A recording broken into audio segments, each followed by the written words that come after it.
आप लोगों का गुरुजी चैनल में स्वागत है। आज का जो चैप्टर है वह आर्टिकल है और आर्टिकल के बारे में बताते हुए हमको ये लगता है कि बहुत ही महत्वपूर्ण चैप्टर है, क्योंकि हर बच्चे को अगर बचपन में कहीं परेशानी होती है तो उनको समझ में नहीं आता है कि आर्टिकल का प्रयोग कैसे हमको करना है। यानी बचपन से हमको सिर्फ इसके प्रयोग के बारे में बताया गया है और ये बताया गया है कि आर्टिकल 3 होते हैं, ए, एन और द। इन आर्टिकल को पढ़ते पढ़ते हम बड़े हो गए, प्रयोग कहाँ होता है उसको सीखते सीखते बड़े हो गए, और फिर भी आज हम कहीं ना कहीं गलती कर देते हैं।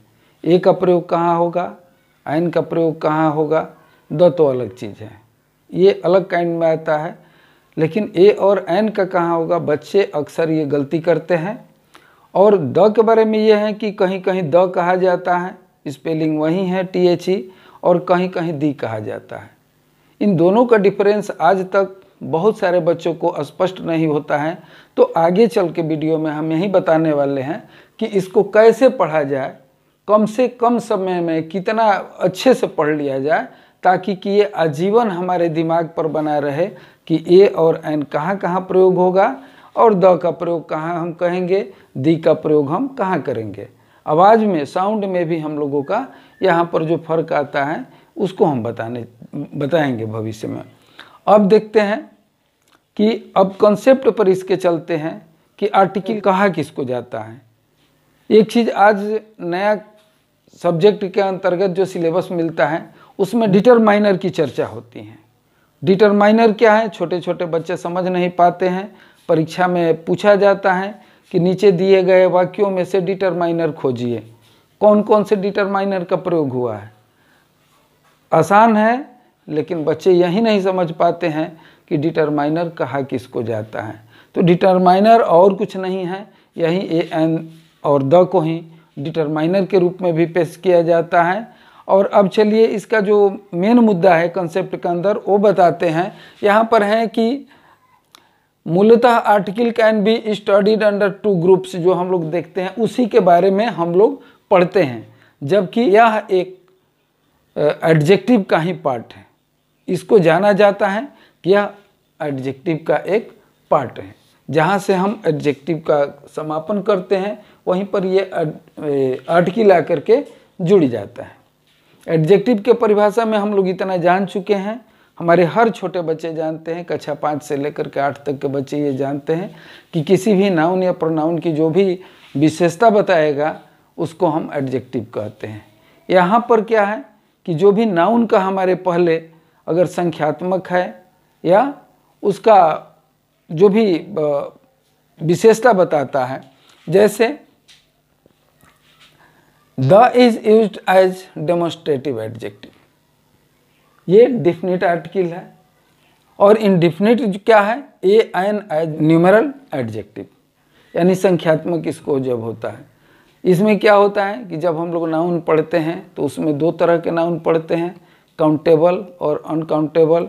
तो उसमें काउंटेबल जो होता है वह संख्या में रहता है, और वहीं पर जो है न्यूमेरल एडजेक्टिव होता है कि एक है या अन्य है। तो जब सिंगुलर नंबर में होता है तो वहाँ पर हम जो है न्यूमेरल एडजेक्टिव का प्रयोग करते हैं, जिसके लिए ए और एन का प्रयोग करते हैं। अब ये कहाँ कहाँ होता है उसके बारे में पढ़ते हैं। और द जो है हमारा डिफिनिट आर्टिकल है, जिसका कि फिक्स है कि नहीं हमको द का प्रयोग यहाँ करना है। द में ये आता है कि हम द कहें या दी कहें, तो इसको चल के हम आगे बताते हैं। ए का प्रयोग हमें कहाँ करना है और एन का प्रयोग कहाँ करना है। उसमें भी वहाँ पर देखिए एक चीज़ बताना हम भूल गए थे, जो ए एन लिखा जाता है कुछ जगहों पर इसका उच्चारण अन होता है और कुछ जगहों पर उच्चारण इसका एन होता है। तो जो आसानी से अगर हमारा उच्चारण होता है उसको अन कहते हैं, और जिस पर जोर दे करके हम बोलते हैं वहाँ पर एन कहते हैं। ये थोड़ा सा फोनिक में आता है, भविष्य में इसको आगे चल करके विस्तृत वर्णन में हम बताएंगे, क्योंकि छोटे बच्चों के लिए उतना जानना अभी ज़रूरी नहीं है। अब देखते हैं ए, ई, आई, ओ, यू, वावेल उच्चारण की बात होती है, जहाँ पर ए, ई, आई, ओ, यू जो वावेल 5 हैं इससे कहीं हिंदी के 52 अक्षर में जो हम लोगों का स्वर वर्ण की चर्चा की जाती है तो उसमें भी कौन कौन है? अ, आ, ई, उ, ए, ओ, औ। ये आपके 10 जो लिखे गए हैं, 2, 2, 4, 2, 6, 2, 8, 2, 10, इससे अलग ये अंग्रेजी का वावेल भी नहीं है। वो 10 है, लेकिन ये कितने हैं? 5 है। ये पांचों का अगर इसको इंग्लिश में लिख दिया जाए तो A, I, O, बड़ा ऊ का डबल ओ हो जाएगा। ये ई से ए हो गया, ए आई से आई हो गया, ओ से ओ हो गया और ए यू से औ हो गया। हम लोग देखेंगे कि यहाँ पर कोई भी ऐसा इसके स्पेलिंग में नहीं आया जो कि हमारे इंग्लिश के वावेल जो हमारे लेटर हैं उसे अलग कुछ भी नहीं दिया गया। यहाँ पर हमें क्या करना है कि उच्चारण, हम जो भी उच्चारण होता है, जो बच्चों को एक गलतफहमी हो जाती है कि वावेल से जो शब्द शुरू होता है उसको हम उसके पहले हम एन लगा देते हैं, और जो कंसोनेंट से शुरू होता है उसके पहले हम ए लगा देते हैं। यहाँ पर दिक्कत क्या है कि बच्चा समझ नहीं पाता है कि यहाँ पर उच्चारण वावेल से है या कंसोनेंट से है। जैसे हम एप्पल लिखते हैं, APPLE, हमने एप्पल लिख दिया। हमने ऑरेंज लिख दिया।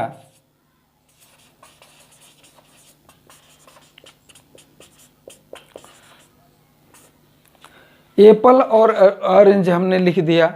इसके पहला अक्षर क्या है? ए है, ओ है, ये वावेल में है। उच्चारण भी हमारा क्या है? ए है। ये दोनों उच्चारण में देखिए कि ये जो है ए, दोनों हमारे हिंदी के जो स्वर वर्ण हैं उसमें आते हैं। अब यहाँ पर स्पष्टता मैं बता देना चाहता हूँ कि जहाँ पर हमारा उच्चारण से मतलब है, उच्चारण हमारा स्वर वर्ण में होता हो, वहाँ पर हमें एन का प्रयोग करना है। भले वावेल से शुरू है, लेकिन उच्चारण अगर उसका हिंदी वर्ण से नहीं मिल रहा है, हिंदी स्वर वर्ण से नहीं मिलता है, तो उसके पहले हम ए का प्रयोग करेंगे। जैसे यूनिवर्सिटी, यूनिवर्सिटी में पहले क्या लिखा गया है? यू। तो यू उच्चारण जो है ये हमारा अल्फ़ाबेट जो देखते हैं कि हिंदी के स्वर वर्ण हैं उसमें कहीं नहीं लिखा गया है, तो इसके आगे, यूनिवर्सिटी के आगे कभी भी हम एन का प्रयोग नहीं करेंगे। ये गलत हो जाएगा। यहाँ पर हम ए का प्रयोग करेंगे, ए यूनिवर्सिटी। तो ऐसे ऐसे चीज़ दिए गए हैं। जैसे हम लिखते हैं अगर अंग्रेजी में आवर, HOU, आवर, और मैंने घंटा, पढ़ते हैं हम आवर, लेकिन लिखा गया है हावर। तो जब हमारा उच्चारण आवर का आ जाता है तो आवर कहने से मतलब है कि इसका आ क्या है? तो हिंदी वर्ण का ये स्वर वर्ण है, तो इसके आगे एन का प्रयोग होगा। अगर ये चीज़ दिमाग में हमारे आ जाए कि हिंदी के 52 जो अक्षर में से जो 10 हमारे स्वर वर्ण हैं, अगर आपको कोई दिक्कत होती है तो आप क्या करें कि जिस शब्द के आगे आपको दिया गया है, जैसे मान लीजिए कि आपको काऊ दिया गया है, आपको ये जानना है कि इसके पहले आपको ए लगाना है या एन लगाना है, वावेल लगेगा या कॉन्सोनेंट के पहले लगेगा, तो आपको कुछ नहीं करना है। हिंदी में आपको लिख लेना है काऊ। जैसे काऊ है तो आपको लिख लेना है काऊ। अब ये देख लेना है कि ये जो क से शुरू हुआ है, क्या ये 10 में से तो है नहीं, यहाँ तो इसका जो है व्यंजन वर्ण से शुरू है, तो यहाँ पर हम अ का प्रयोग करेंगे, न कि एन का प्रयोग करेंगे। इस तरह से हम स्पष्टता है इसको जान जाएंगे कि हमें क्या करना है। अब हम आपको बताते हैं कि जो डेफिनेट आर्टिकल द है उसका प्रयोग कहाँ कहाँ होता है, ये जानना बहुत ज़रूरी है। एक चीज़ आप लोग जान लीजिए कि कोई भी चीज़ जब विशेष होता है, उसकी बराबरी कोई दूसरा नहीं करता है, तो उसके पहले द का प्रयोग कर दिया जाता है। ये बहुत ही महत्वपूर्ण चीज़ है। और द आर्टिकल का प्रयोग बहुत सारे जगहों पर होता है, लेकिन ये एक चीज़ जानना बहुत ही महत्वपूर्ण है, विशेष के पहले द लगता ही है। ठीक है, अब हम चलते हैं, पहला कहाँ लगेगा, सिंगुलर कॉमन नाउन के साथ। कॉमन नाउन के साथ में आप द का प्रयोग कर सकते हैं, जिसको जातिवाचक संज्ञा कहते हैं हिंदी में। जैसे द काऊ हुआ, द हॉर्स हुआ, द एलिफेंट हुआ, इस तरह का जो कॉमन नाउन है उसके पहले द का प्रयोग हो सकता है। और फिर एक चीज़ और है कि विशेष कॉमन नाउन प्लुरल के साथ भी द का प्रयोग होता है। जैसे the farmers of India are poor, वो गरीब है लेकिन उसके फार्मर्स चूँकि कि प्लुरल में है, फिर भी उसके पहले द का प्रयोग किया जाता है। अब चलते हैं कि अगर रेंज ऑफ माउंटेन्स, जैसे पर्वतमाला है, जैसे हिमालय हुआ, अरावलीज हुआ, तो जो पर्वतमाला है उसके नाम के आगे हम द का प्रयोग करते हैं। किसी भी नदी के नाम के आगे हम द का प्रयोग करते हैं। जैसे गंगा है तो द गंगा लिखेंगे, ब्रह्मपुत्रा है तो द ब्रह्मपुत्रा लिखेंगे। उसी तरह से हम ओशियन के पहले, ओशियन जो भी है महासागर है, उसके पहले भी द का प्रयोग करते हैं। अब चलते हैं एपिक। एपिक मीन्स क्या होता है, ग्रंथ होता है, धार्मिक ग्रंथ होता है, महाग्रंथ होता है, जो भी है, जैसे गीता है, कुरान है, इन सब ग्रंथों के पहले हम द का प्रयोग करते हैं, क्योंकि इसका दूसरा नहीं है। गीता दो नहीं है वर्ल्ड में, कुरान दो नहीं है, इसलिए जो दो नहीं है, एक ही चीज़ है, विशेष चीज़ है, उसके पहले द का प्रयोग करते हैं। न्यूज़पेपर है, न्यूज़पेपर कोई भी न्यूज़पेपर है, उसका कॉपी दूसरा नहीं होता है। जागरण है, दैनिक जागरण, द हिंदुस्तान टाइम्स है, तो सिर्फ एक है। ऐसा नहीं है कि द हिंदुस्तान टाइम्स एक निकल रहा है तो कोई दूसरा भी द हिंदुस्तान टाइम के नाम से आ जाएगा।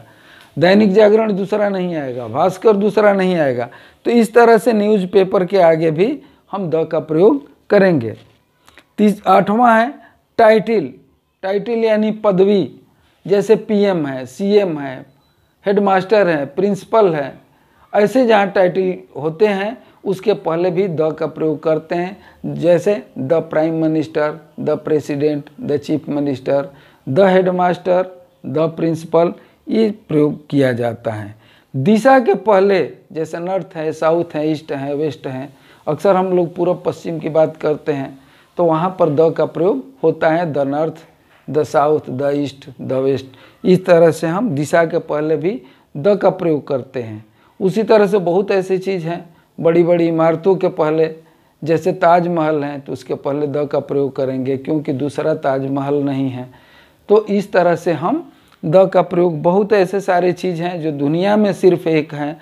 हाँ, कुछ विशेष लोग भी हैं, जैसे द प्रिंसेस ऑफ ग्रीक, वो दो नहीं हैं, इसलिए ऐसे टाइटल के पहले भी हम द का प्रयोग करते हैं।